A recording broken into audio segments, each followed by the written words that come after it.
So in addition to gout, we're going to use this for arthritis, muscle aches. I've never used it for muscle aches or pains, but it is used that way in other countries.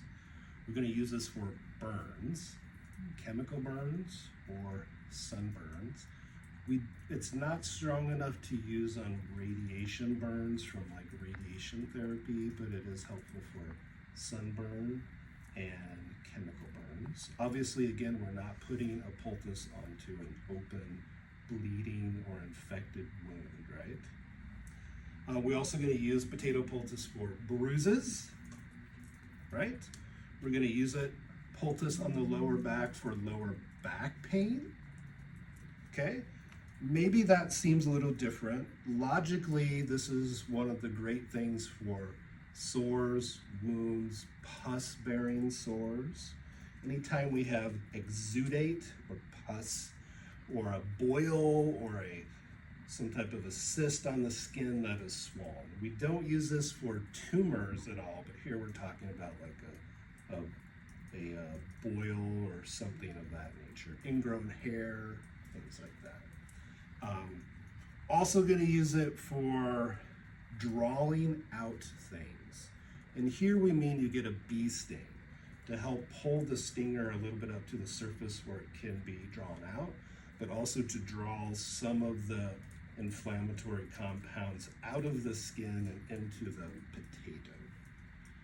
So we're going to use it for bee stings, bug bites to help draw out some of the inflammatory compounds.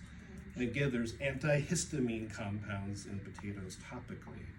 So we can use this for rashes, skin irritations, itchy skin, anything along this line. It's really almost unlimited. But where a lot of people maybe not think of this, if we go deeper into how this is used traditionally in natural medicine, is we can also use this as a poultice on the liver, like castor oil, to detoxify the liver, to help detoxify it. We can poultice the kidneys in the back or the bladder in front to help detoxify the bladder or kidney. Does not do anything for like a bladder infection. Here we're just helping to support the health of the organ. That might be a little different, right? Also, this is one of the most time-honored ways to help eye inflammation. So you know how spas have like the cucumbers on the eyes?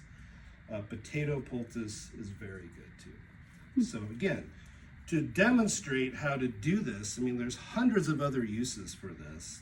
This is such a simple remedy. You can just slice it like this, but the best way to do it is we're going to take the fine, smaller part of a cheese grater, right? And we're going to get some fine shavings like this. Or we can make some bigger ones.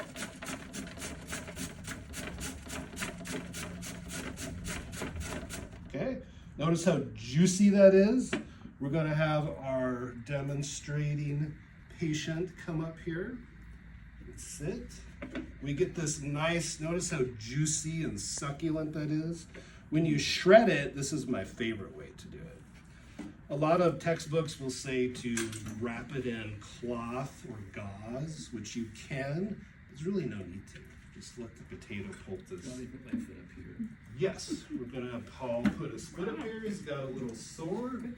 So we are going to poultice this. Now we should get some gauze and wrap on there to keep that tight, which we'll do later.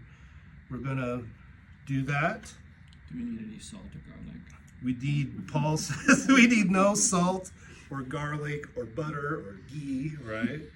We're just going to allow this to sit. So we're going to make sure there's compact. We could wrap it with the bandage to get it a little tighter. All we're going to do, we just grated potato. We're going to set that on there for 15 to 20 minutes. You're going to take this off. Are we going to reuse this potato? No, because it can actually get stinky from some of the pus and things that comes out or other toxins. We're just going to throw that away into the compost pile. And that's how you do potato poultice.